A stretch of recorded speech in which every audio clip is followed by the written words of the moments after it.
캄보디아에서 최근 취업 사기, 강금 범죄가 횡행하고 있습니다. 우리 국민들이 크게 피해를 입고 있습니다. 발표된 자료들을 보면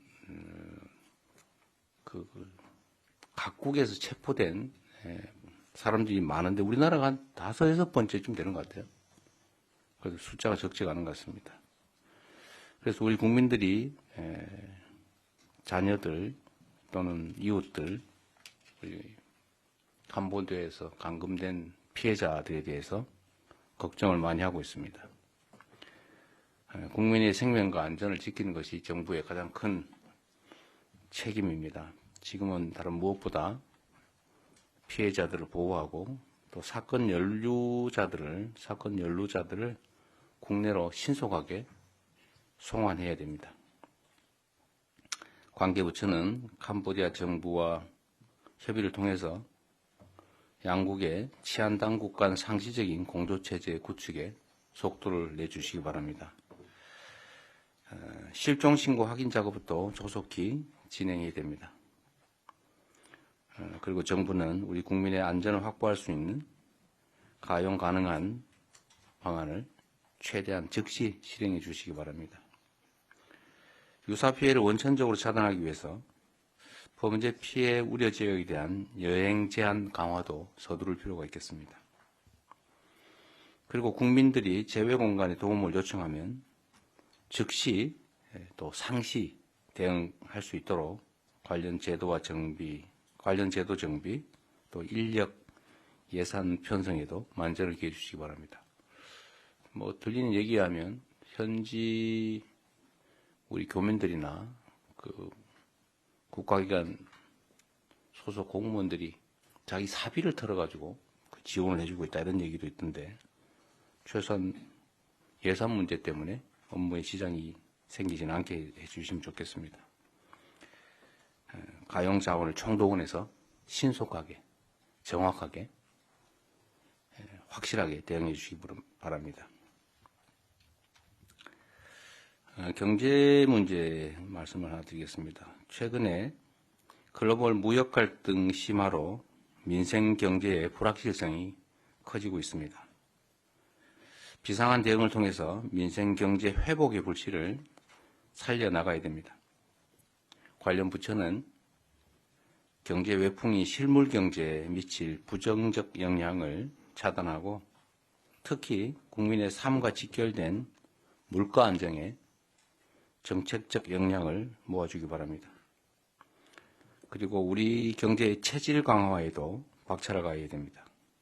지속적인 기술 혁신을 통해 세계 시장에서의 경쟁력을 높일 뿐만 아니라 내수 활성화 또 특히 시장 다변화를 통해서 의존도를 낮추는 노력을 병행해야 됩니다. 민생 경제의 불씨를 지키는 것은 정부 혼자만 하기는 어렵습니다. 적어도 경제를 살리는 일에 대해서만큼은 정치가 한 목소리를 내주면 좋겠습니다. 민생 경제를 위한 길에 여도, 야도, 또한 국회도 정부도 따로일 수 없다는 말씀을 다시 한번 드립니다. 시장 경제가 정상 작동하려면 정확한 정보의 유통이 중요합니다.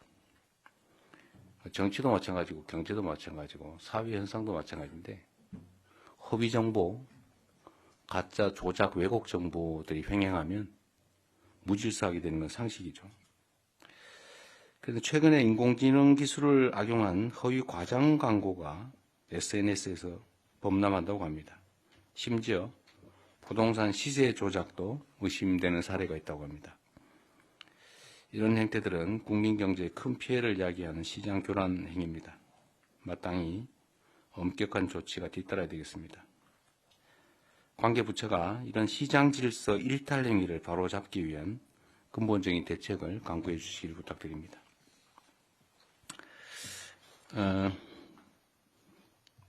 지금 장관님들 못 오신 분들도 꽤 있고 한데 제가 몇 가지 좀 체크 좀 하고 지나갈게요. 우리 국방장관님, 어제 국정감사 고생하셨죠? 내란 때문에 거기에 대해서 좀 공부를 했습니다만. 그러시죠. 예, 고생하신 것 같더라고요. 네.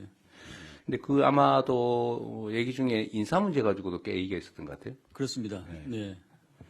근데 저번에 제가 전화도 한번 드렸었는데 그 대령 인사 관련해서 네. 내란 관련 의심되는 사람을 왜 승진 대상자로 만들었냐 네. 그 지적이 있었잖아요. 네, 그렇습니다. 어제 국회에서 또 했나요? 그 관련해서 좀 질의가 있었습니다. 근데 이거는 제가 전에도 말씀드렸는데 인사 제도상 네. 장관이라도 승진 예정자를 마음대로 정할 수가 없잖아요. 시스템이 그러죠. 시스템이 그렇습니다. 이 지금 문제된 그 중령이 육해공군 중에 어디예요? 육군이에요? 육군, 군 검찰. 군 예. 검찰. 예. 근데 여기는 소위 인사 명부의 승진 명부 제도 비슷하게 네. 지정을 해주면 장관도 마음대로 못 빼고 만약 그걸 빼라고 시키면 직권남용이니 뭐 이게 이슈가 될 수 있죠. 그렇습니다. 근데 나중에 문제가 실제로 되면 그때 제외해도 된다는 그때는 거죠. 바로 취소하거나 보류시킬 수가 있습니다. 어쩔 수 없는 측면이 있었다 그 말이죠. 네. 근데 어쨌든 잘 골라내십시오. 네, 지금이야 뭐 그게- 그렇다 하더라도. 만약에 이제 특검에서 피해자로 지목이 되면은 각 기관에 통보가 돼서 아는데 참고인으로 만약에 지명이 되면은 본인이 누구한테 발설하지 아니하면은 그 내용을 전혀 알 수가 없는 상황입니다.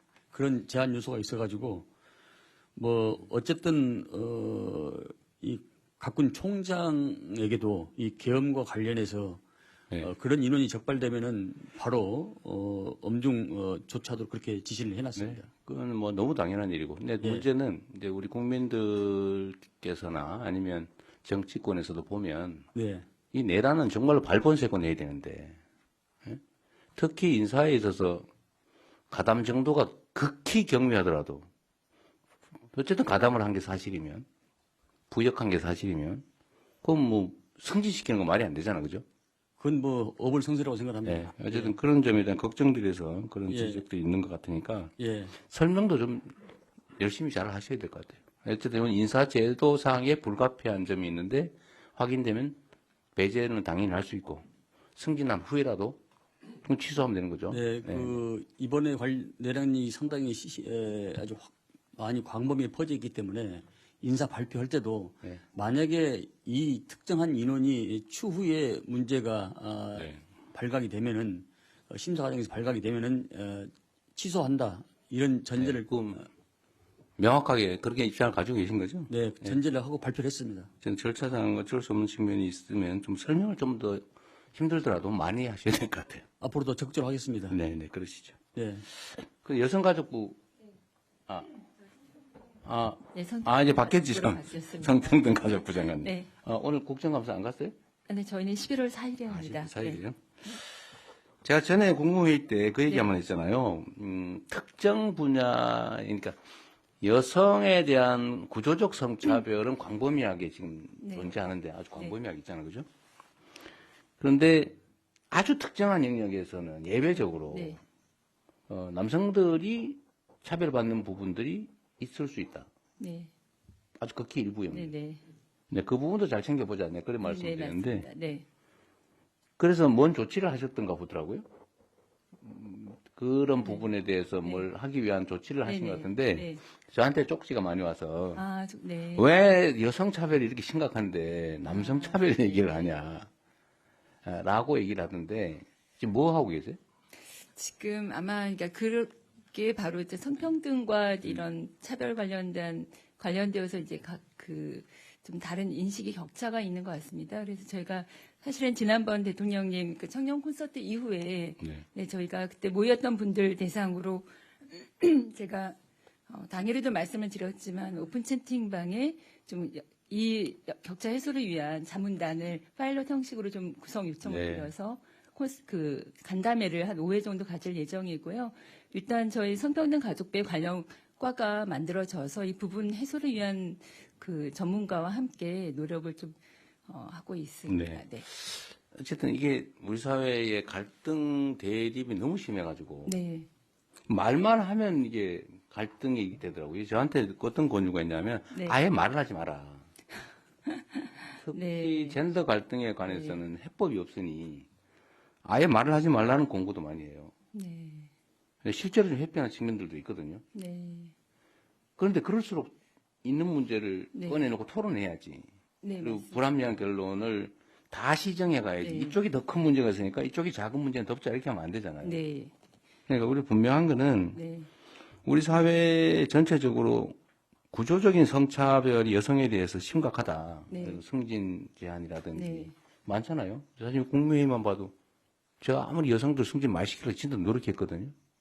근데 잘 안 돼요. 네. 이 구조적인 문제죠. 네, 맞습니다. 그러니까 뭐 그런 게 온 사회 영역이 있는데 네. 유리천정 문제도 그렇고 그러나 또 특정 영역에서는 네. 반대 현상이 없지 않다 이 말이에요. 네, 맞습니다. 또 그런 의심도 있어요. 네. 그리고 소외되는 느낌도 있단 네. 말이에요. 근데 거기에 대해서는 그게 진실인지 네. 만약에 진실이라면 이건 어떻게 시정할 건지 그것도 네. 시정해야 돼요. 작은 문제도 시정해야 되고 큰 문제도 시정해야 되잖아요. 네. 물론 뭐 큰 문제에 더 네, 주력해야 네. 되지만 어쨌든 그런 점들에 대해서 좀 토론을 진지하게 좀 많이 하면 좋겠어요. 네, 네. 있는 아프지만 네. 상처를 해집어야 치료를 할 거 아닙니까? 네. 어쨌든 그렇다고 회피하지는 않았으면 좋겠다는 말씀 하나 드리고요. 네, 네. 그래서 그것도 그런 오해가 발생하지 않게 뭐 가족부 장관께서 잘못했다는 얘기 전혀 아, 아니고 네, 네. 네. 어쨌든 너무 우리 불신과 대립이 네. 심해요. 그럴수록 대화 진짜 많이 해야 된다. 네. 토론 많이 해야 된다. 네. 그 말씀드린 거예요. 네, 대통령 좀 더 네, 말씀드리면요. 그 부분이 사실은 그동안 저희가 어쩌면 문제로 느끼는 분들이 있으나 회피해왔던 문제 같아서 적극적으로 저희는 이 부분을 토론해서 문제를 꼭 해결하겠다는 그런 마음으로 네, 네. 있습니다.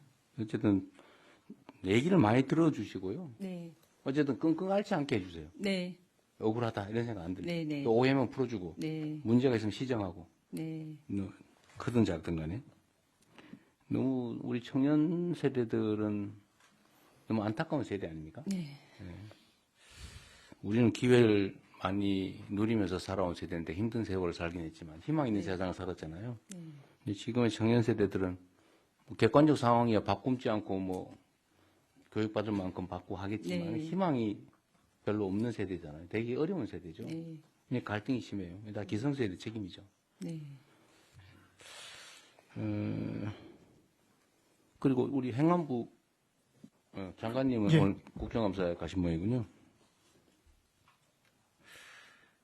지금 법무부는 어디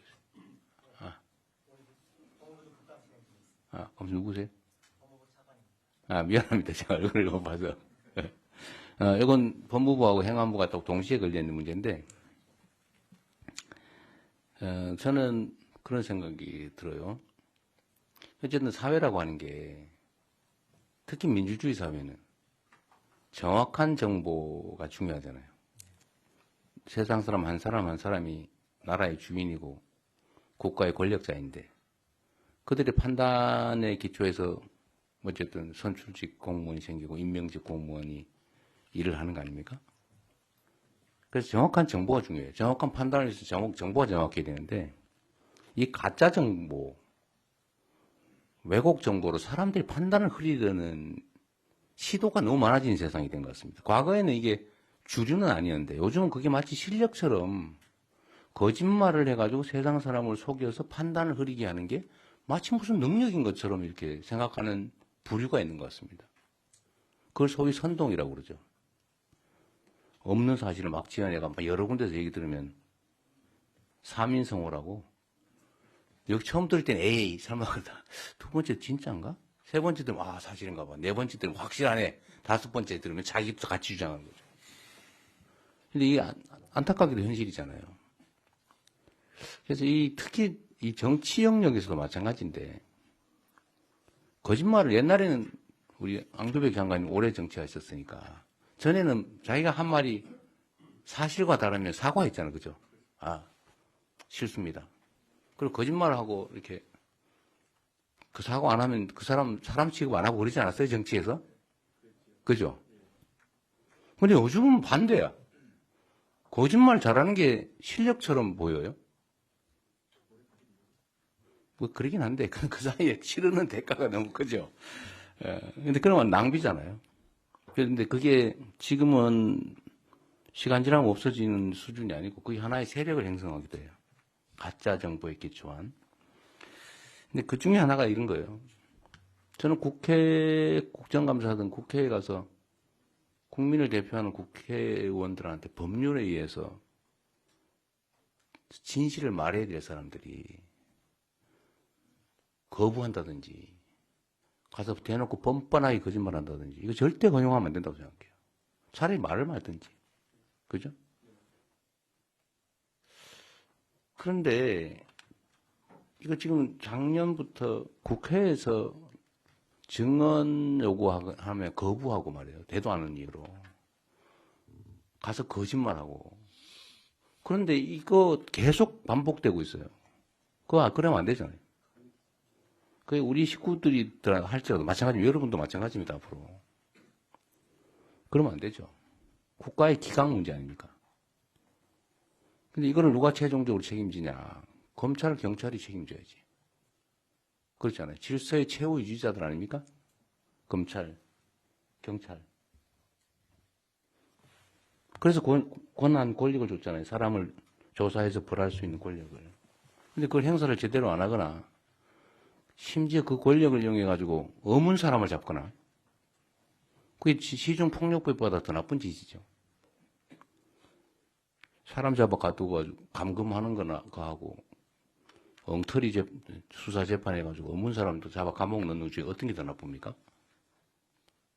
국민이 준 권력으로 하는 게 더 나쁜 거죠. 사건을 덮는 것도 마찬가지예요. 나쁜 짓 했으면 상응한 대가를 치르게 해야 질서 유지가 되지.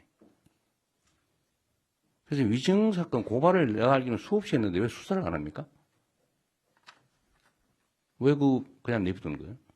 내비두니까 계속 그러는 거 아니에요?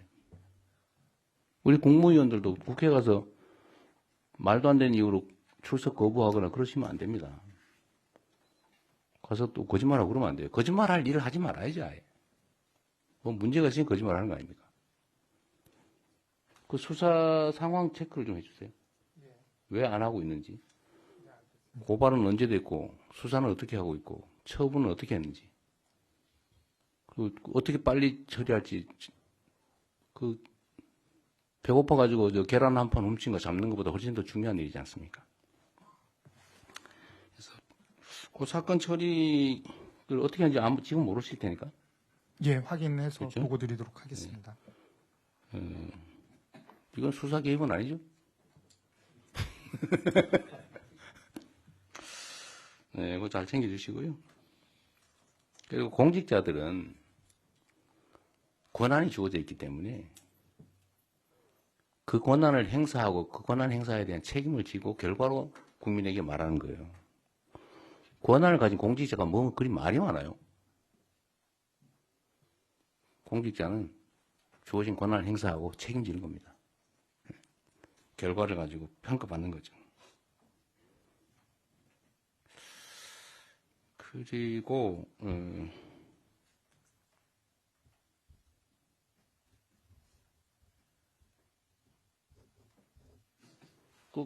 국토부 장관님 어제 했어요? 그 주택 정책 가지고 많이 질문 받으셨겠네요.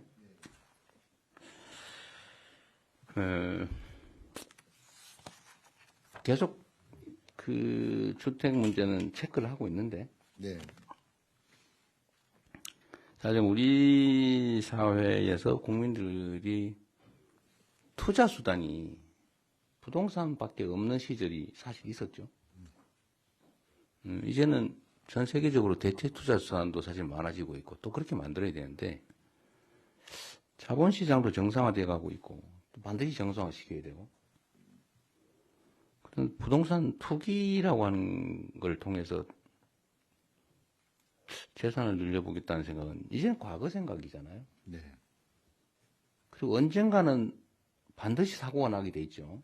왜냐하면 우리나라의 부동산 가격이 예를 들면 국민 소득 대비 부동산 가격을 국제적으로 비교한 게 있는데 어느 정도 수준인지 혹시 아세요?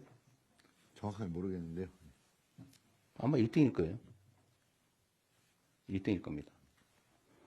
반드시 이게 너무 과대평가되고 있기 때문에 언젠가는 일본처럼 될 가능성이 매우 높죠. 우리 금융위원장님 맞죠? 제 말이. 이 폭탄 돌리기 하고 있는 거 아닙니까? 언젠가는 반드시 터질 일이죠. 그래서 방향 전환을 해서 생산적 금융으로 금융도 전환도 좀 하고 투자도 좀 합리적으로 좀 길게 보고 할 수 있게 사회 전체 분위기 판단을 바꿔야 되는데 하여튼 그 국토부하고 금융위가 제일 중요한 것 같아요. 준비 잘하고 계세요? 네네. 네. 그래서 아까도 그 얘기 잠깐 드렸습니다만 이게 무슨 막 정보 왜곡을 통해서 네. 시장 교란이 일어나거나 아니면 비정상 가격이 형성되는 거는 반드시 막아야 됩니다. 이게 나라가 망할 일이에요. 그죠? 그런 각오는 잘 가지고 계시죠? 네, 네. 그렇습니다. 네. 또 우리 총리 어제 새벽에 많이 다니세요? 새벽 얘기 한번 해보세요. 새벽 총리라면서요?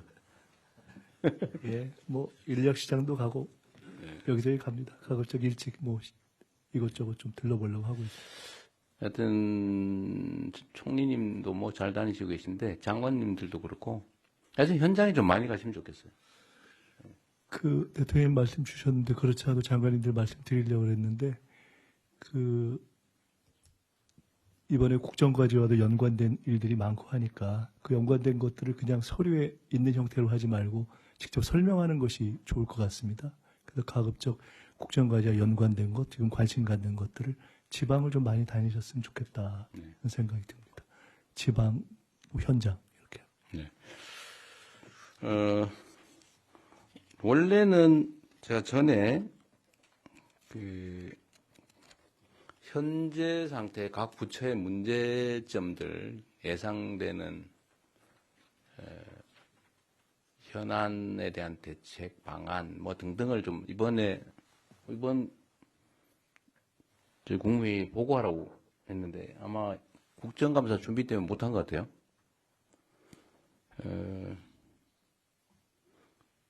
좀 거칠게라도 국정감사 준비하는 과정이라도 이걸 제가 보고하라고 한 이유는 저번 보고 그거 다 기억하시죠? 준비하라고 한 거? 근데 오늘 소식 없이 안 해가지고 그렇습니다. 예. 해명이라도 해야 되는데 안 하고 있었어요. 국정감사 때문에. 그렇죠? 예. 예. 이해는 하는데 못했으면 못했던 이유를 좀 미리 얘기를 해주면 좋았을 걸 그랬습니다. 어쨌든 다음 주까지라도 초보적이라도 하세요. 각 부처에 이건 좀 문제될 수 있겠다. 많이 하라는 얘기 아닙니다. 제가 지금 국정자원 정보관리원인가? 맞죠? 네. 국가정보자원관리원. 그것도 사실은 제가 한번 가보긴 했는데, 다들 고생은 하고 있지만, 그 원인이나 이런 걸 보면, 좀 어처구니 없어요. 제가 책임을 회피하자는 얘기 아닙니다. 뭐 어쨌든, 우리 책임이죠. 관리를, 그런 것도 다 찾아내서 미리 예방했어야 되는데, 그 전에 뭘 했든 간에, 일단은 제가 취임한 순간부터 내 책임이니까. 비가 안 오는 것도 대통령 책임 아니겠습니까? 당연하지. 비가 안 올 수 있으니까 대비해야죠, 원래. 근데 어쨌든 그걸 봤더니 정말 어처구니 없게 사고가 난 것 같아요. 근데 그런 분야가 한두 군데가 아닐 거다. 특히 제가 그 얘기를 했는데 이 국방 비슷한 것 같아요. 사고 날 가능성은 매우 적지만 사고 나면 큰일 나는 일이에요. 여러분이 관할하고 있는 각 부문에 수없이 많을 거라 이 말이에요. 그게 옛날에는 전산직이라고 불려서 별로 중요하게 취급 안 되는지 몰라도 지금은 국정의 뇌 같은 거 신경망이잖아요. 신경망. 그거 멈춰버리면 머리하고 손발이 따로 노는데 그 멈추는 경우가 설마 있겠나라고 생각했겠죠. 근데 설마가 사람 잡은 거죠. 근데 이런 게 각 부처 소관 업무에 여러 군데 있을 수 있습니다. 그러니까 체크를 한번 해보라는 취지였어요. 체크해보세요. 위험 요소, 안전, 보안 등등 혹시 문제가 생기면 심각한 게 뭐가 있을까? 제대로 되고 있는 한번 보시라는 거예요. 좀 찾아가지고 다음 주까지는 그에 대한 대책이나 뭐 이런 걸 세세하게 마련하라는 게 아닙니다. 어떤 게 가능성이 있는지를 체크하세요. 쭉 업무 목록이 있을 거 아니에요. 매뉴얼에 내가 하고 있는 일 체크해 보세요. 요거 혹시 문제가 있을 수 있나? 이거 문제 있을 수 있나? 이 정도는 해야죠. 다 체크해가지고 그래서 뭐 대책 다 만들어 오라는 거 아닙니다. 이거 이런 위험성이 있습니다. 제가 다음 주에 스크린 해볼 테니까요. 없으면 없다고 하세요. 대신에 없다고 했는데 나중에 문제 생기면 책임지세요. 대책을 다 세우라는 거 아닙니다. 다시 한번 얘기하지만 있나 없나 체크하세요. 있나 없나. 이건 문제 한번 체크해 볼 필요가 있습니다. 라는 걸 뽑아달라 그 얘기입니다.